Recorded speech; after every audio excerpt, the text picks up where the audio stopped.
Who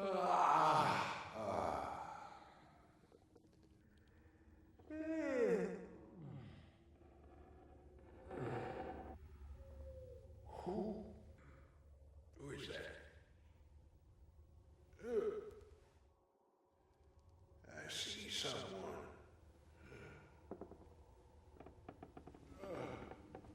Who is it?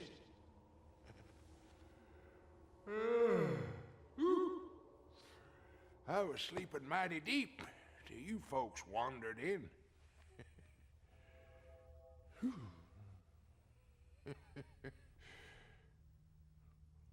Well, now, ain't you a good-looking bunch? Come on in, come on in. Come on now, don't be shy, that's right, come close now.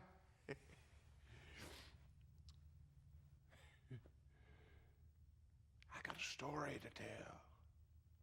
Something you might want to hear. It's a long story, but I'll make it short. My name is Chaz J. Everhart, but my friends call me Jake. Some folks also know me as Peter's Cook of Hillburn, but there's a whole nother story. So like I said, my name's Jake, Marsh Market Jake.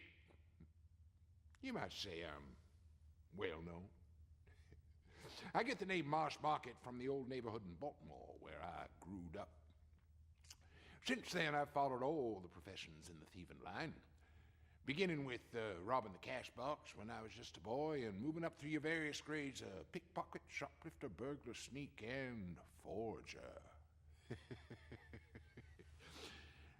I've been in prison, and let's see, all told, about 15 years. 5 of those miserable years way up north in Canada, a place called Kingston Penitentiary. You never want to be a guest there. Yeah, but there's another whole nother story.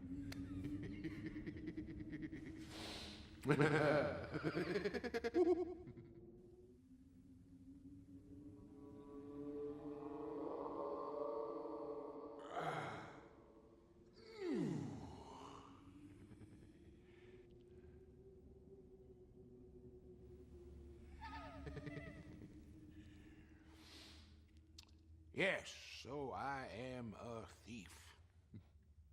Sometimes a boarding house thief. Now, as you can see, I am a smooth and entertaining talker, able to make acquaintances in short order. I can glean information from almost anyone, especially the ladies. They have a foolish fondness for making a wondrous display of their jewels and valuables in the parlor or the dining room. And being the astute robber that I am, I tell a few laughable stories, while with my eyes and ears I am taking a mental inventory of the whereabouts of everything in the house.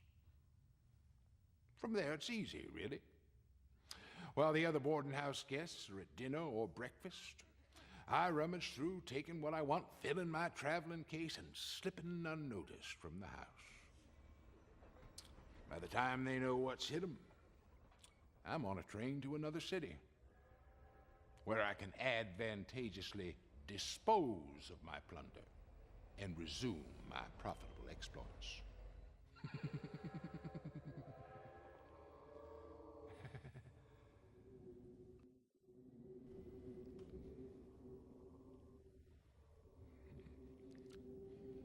Quiet down here, ain't it? Most of this place is filled with guys just like me. On an average day, you might find 10 or even 12 of your highly seasoned criminals here in the Shasta Jail. Of course, we sleep in these cramped and darkened rooms, but generally we are free to roam to the room just beyond.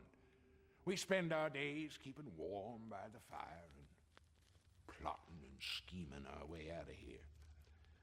The jailer, old George Albro, accommodates us best he can. He is kind enough to supply me with tobacco, matches, and the occasional candle. That is, if I have the money.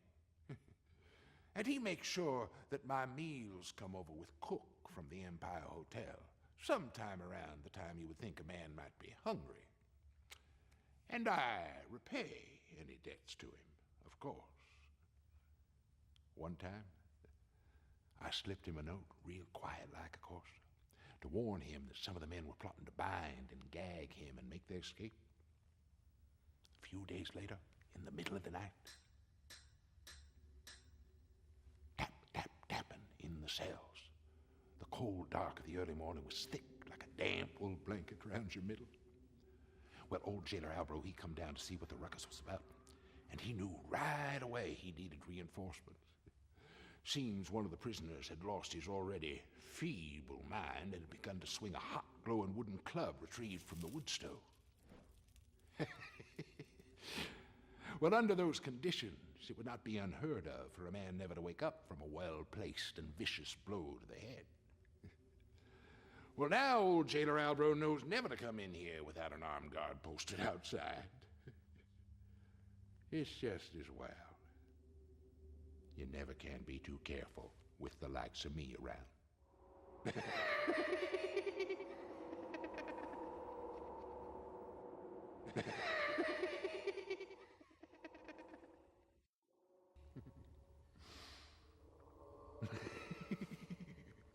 Like I've told you, Shasta has its share of outlaws and murderers.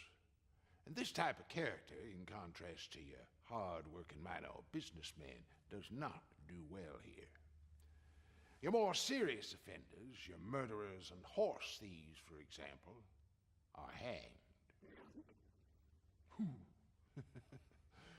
Your less serious offenders are lashed or sometimes even branded. Now that's gotta hurt. Others have their ears clipped off so people would know right off you was a marked man. Others were dunked head first into a close-by icy stream and then banished from town. Whew.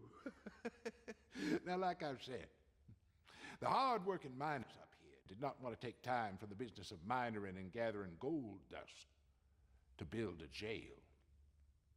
And they most certainly will not tolerate crime, especially thieving.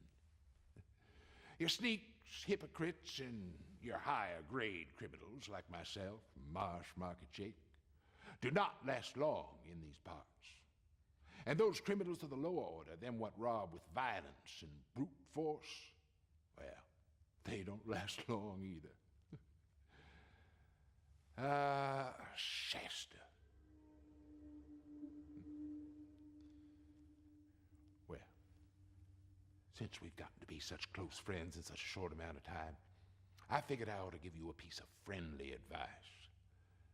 Now, you may feel safe with me stuck here in this jail cell behind these heavy bars, but remember all I've told you about me and my kind. You may want to check your wallets and your purses on your way out. After all, I do my best work when the lights are on. Does this belong to anybody? I'll see y'all real soon. Oh, my darling. Oh, my darling. Oh, my darling Clementine. You are